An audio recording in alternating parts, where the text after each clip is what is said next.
Welcome to Hope Blooms, a podcast from the Early Pregnancy Loss Association. At EPLA, we seek to support women and families suffering early pregnancy loss by providing resources, education, and community.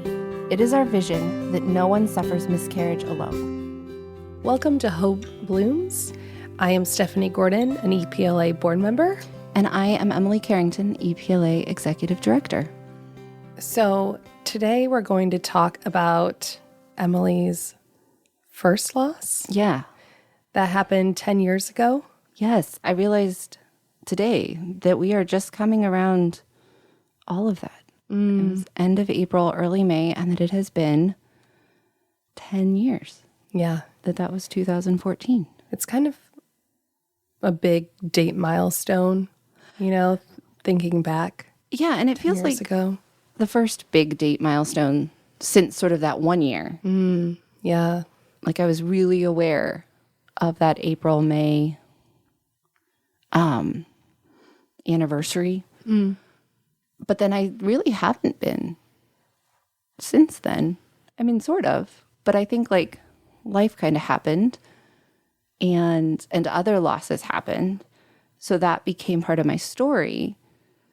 And that sort of significance of that loss got sort of, I don't know, I'm not quite sure what the word is, lumped in, grouped in. It's never been unrecognized in some sort of like, that's always the beginning of my story. Yes. But to sort of think about it in isolation isn't something I've done for a really long time. Yeah.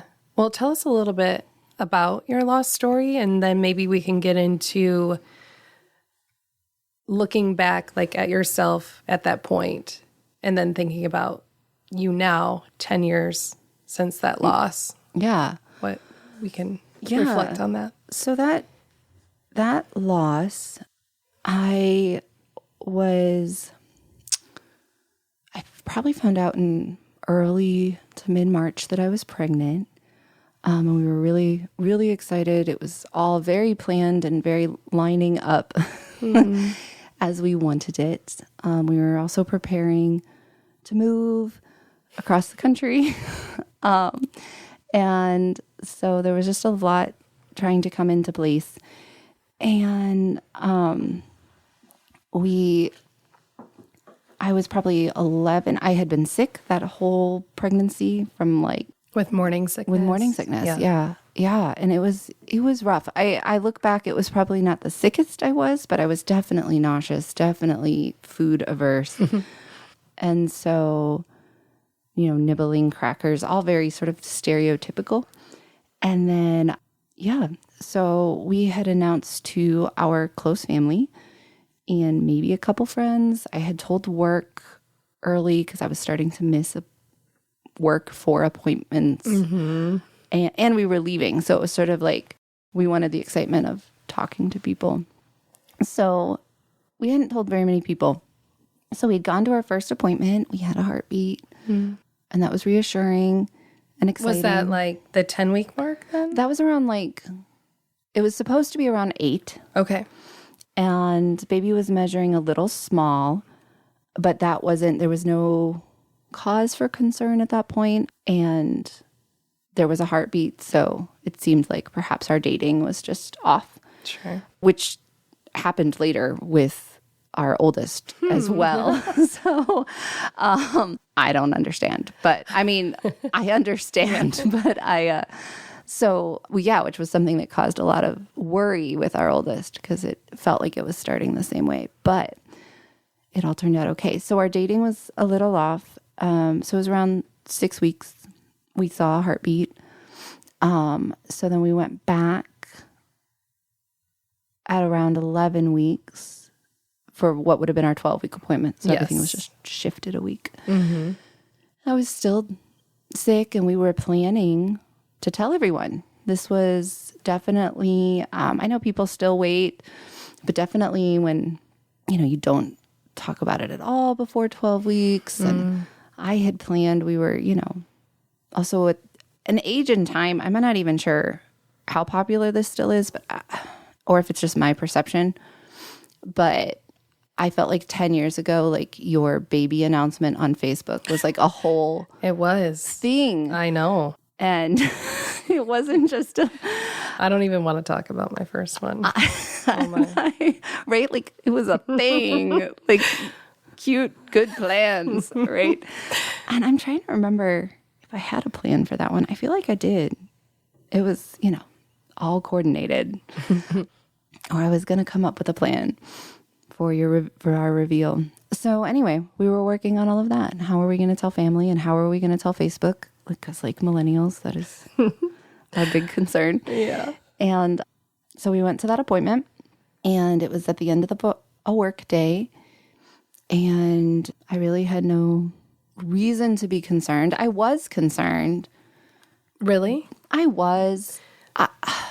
I think, though, like I just had general anxiety in the pregnancy. I was concerned I was going to do something wrong. I was really hyper about that. Like I was reading the back of every food ingredient.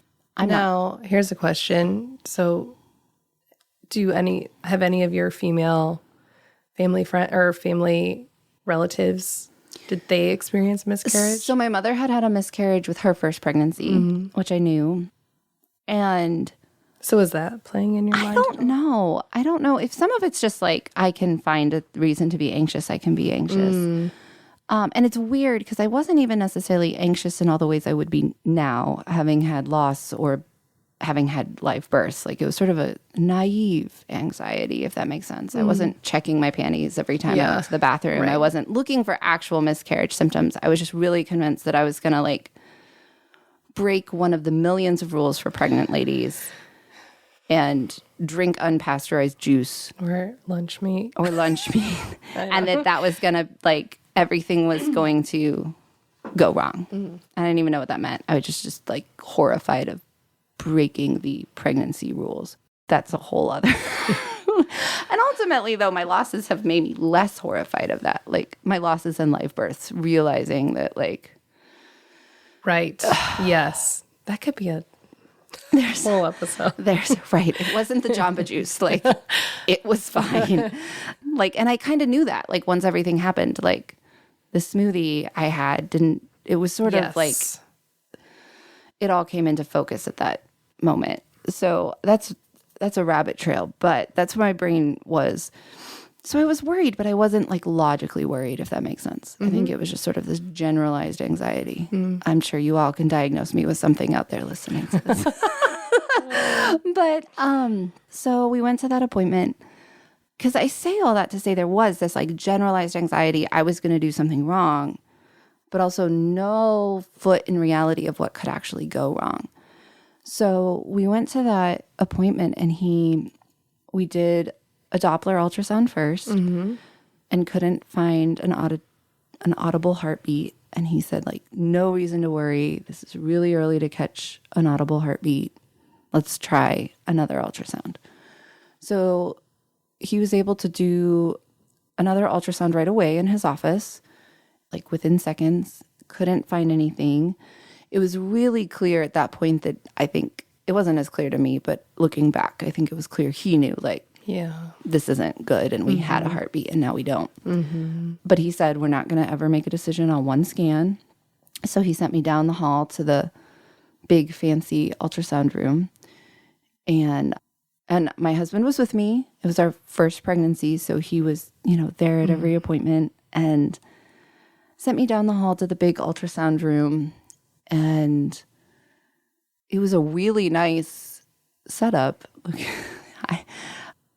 And where like it was sort of like, given other ultrasounds I've had, this like boutique setup where like it's a big comfy chair and like the ultrasound screens are like big and overhead and like so you can sit and watch your baby as opposed to like cricking your neck trying to look at their little machine. Like it was really would have been delightful if we were sitting there watching our baby.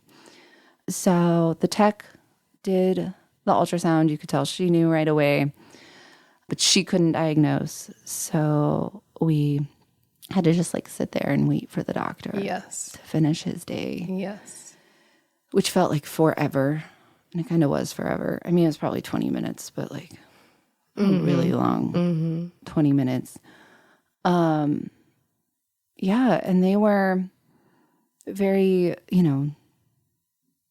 kind. I mean, he brought me back to his office. I, got all dressed and decent or back to the exam room actually, and we talked, and that's when he told me I had had a miscarriage and that it was not a viable pregnancy. And at that point, like, everything just felt super surreal. And I don't really remember the rest of that conversation. I sort of do, I sort of don't. And sort of the next, then we're like, I remember like checking out. I feel like we also had to maybe make a payment. I don't remember. There. I'm trying to remember for like our exams. I don't remember if that's true or not. But I remember we had to check out, and it was all very weird. And then I remember just sort of sitting in the car like, what now? Yeah. So... I know the feeling. Yeah. Yeah, it was. So this is your first pregnancy. Like, what were you thinking on your way home? Like, what were you? Yeah. I know you said it all felt kind of surreal, but. One feeling that just came back to me that I had forgotten. I wasn't ready. I needed to, I don't know how to articulate this. I needed some time with the baby still inside of me. And it ended up not being that much time in the end. I had a DNC by Friday, but I remember thinking I remember feeling this huge sort of incongruity of like feeling sort of like a walking grave. I don't know if that's really depressing, but at the same time, this like... Yeah, I did something very similar, as in I waited, a week before I wanted to start my process because, I don't know, I feel like that time between like knowing and taking action is a sacred time for a mom. Yeah. Just to process and to... I don't think accept is the right word because it's kind of hard to accept that during that time. But yeah, but to let go. Yeah. Yeah. And it felt like, I don't know, it was something I could give this baby. We called my mom pretty quickly. I'm totally a verbal processor. So we did call my mom pretty quickly, like probably on the drive. I needed to sort of say it out loud. And I don't even remember exactly what she said. I just remember talking to her and needing to talk to her. Yeah, so that it was probably a 10-minute car ride home. Wasn't crazy far, just across town. So there's sort of just this space, and like what do we do next? Contacted work. And told them. Did you take that week off or did you go into work? What a great question. Sorta. I took that week off. So I called my boss. It was like one of my last 3 weeks of work. I was within like maybe even, I think it was like one of my last 3 weeks of work. I think based on when we were moving and graduation and life, my husband was finishing graduate school. So but it was also the week of our biggest fundraiser of the year. Oh gosh. Which I was in charge of. Oh. So it's a Tuesday. Actually, some of these, the dates themselves are not burned into my brain. I'd have to look. But it was a Tuesday. Yes. And so I called him that night. He came and got the money box and whatever I needed to hand over. And he said, don't come to work the rest of the week. And I was like, but the rummage sale. And they had been doing the rummage sale without me for ages. So they could do it without me. They did not need me. But it was also definitely a heavy week of work. A week where I worked all day, every day. And so also for me it was not a good week for me to disappear. There was no way for me to just like disappear. So I worked for a museum and we had, 50 to 100 volunteers. And most weeks of the year I could just like take 3 days off and 2 people might notice. Yeah. If I'm answering emails, they might not even notice. This was a week that, like, for me to just disappear and not be there was really, anyway. So my boss tried to lie for me. That didn't work. People figured it out because they had seen me the day before. Yeah. So I took off technically Wednesday, Thursday, Friday, Saturday, Sunday, because that would have been a week I would have worked through. I did go in Thursday night, the preview party event for the rummage sale, the night before my DNC, even though they were like, don't come in. There was this like combination of I need this like sacred time with my baby and like I need to be out among the living. Yes. Like I just feel like just a moment. a walking coffin. And so I don't know if that was a good or bad idea. I don't know. I just needed to leave. And I think I swung by on Sunday and people were like, go home. And I was like, no, I need to do something. Yeah. Like, and then I went to work on Monday. So I had a DNC on Friday and went to work on Monday. Oh, this is all me. I could have taken as much time as I needed. Yeah. And I look back and I was like, what the heck was I doing? And I remember like sitting in a meeting being like, what's happening to my body? And not even thinking like, you did DNC 3 days ago, lady. Like, Right. Like you're not your quote normal self. You know, it's not an instant thing. yeah. I don't know why I thought a weekend was like Oh, I know. plenty of time. Yeah. So yeah, that it was, and we were given a lot of time and space. My husband was done with graduate school. We were both in this sort of magical place where the world didn't really have to go on. He was just waiting to graduate. The semester was over. He had a new job on the horizon. There's nothing he could do for that.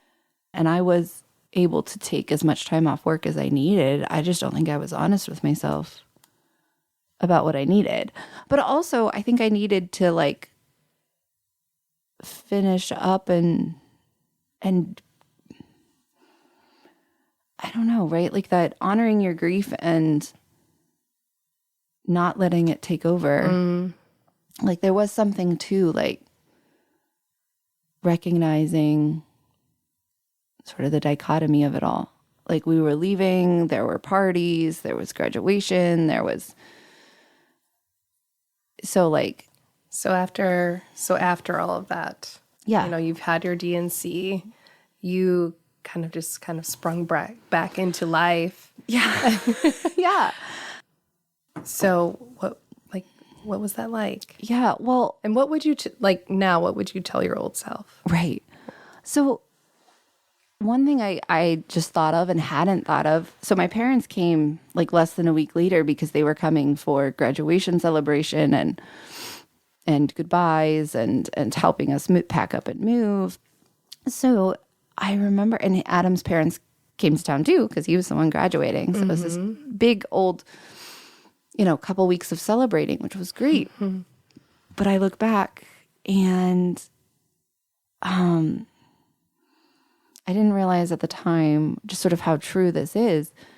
So we did take time when both sets of parents were there. We had our pastors do a small sort of prayer funeral-like service one morning where we just met at the church, sort of in a Sunday school room, just family, and maybe a couple of close friends and the 2 pastors. And I think they said some words, read scripture. I think we may have read some poetry and may have read letters we had written, or maybe I don't know if we read those out loud or not. I'd have to ask Adam. But we didn't have a body because we'd had the DNC, but we did sort of give space to that while both families were there. It's really beautiful. And I think having that time, so it wasn't, there was just this continued dichotomy of so much joy and so much pain.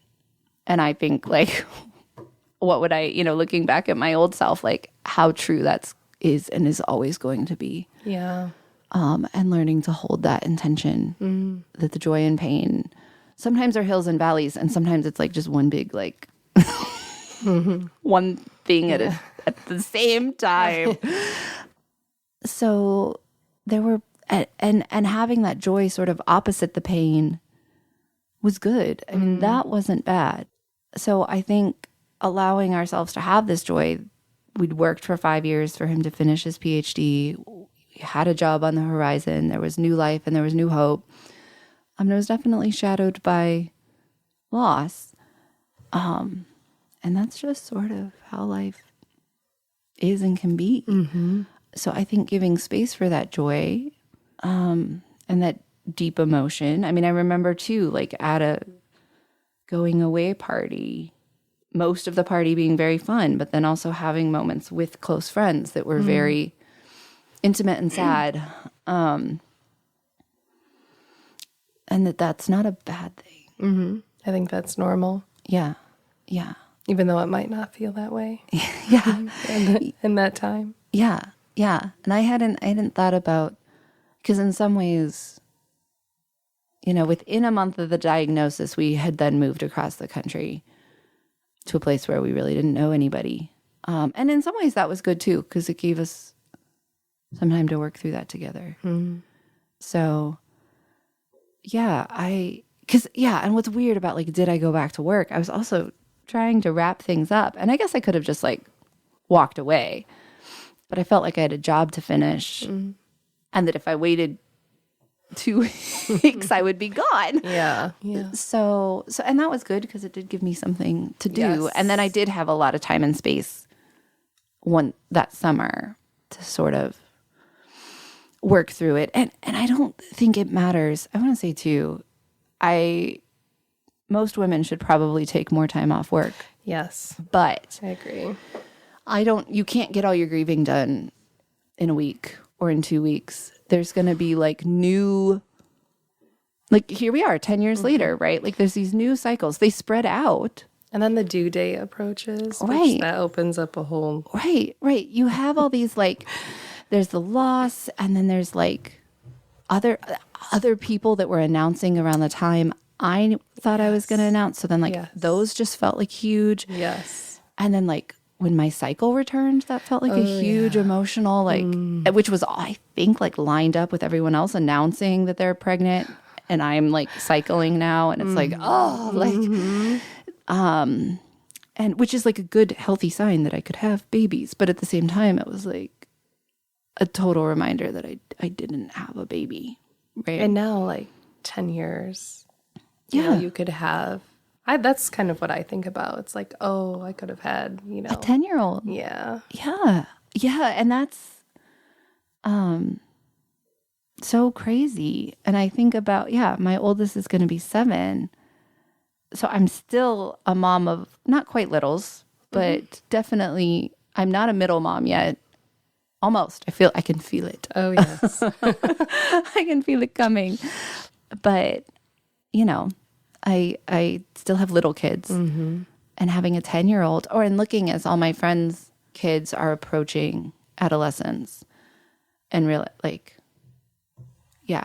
realizing that just the difference of that is crazy. Is crazy. And 10 years is suddenly a lot. So, there is something about that. Like a 10-year-old's a different kid. Yeah. The whole person. I know. Babies are people too, but Elise turns 10 next month. It's just a whole person. I know. It's like with their own things going on. So I do think about that.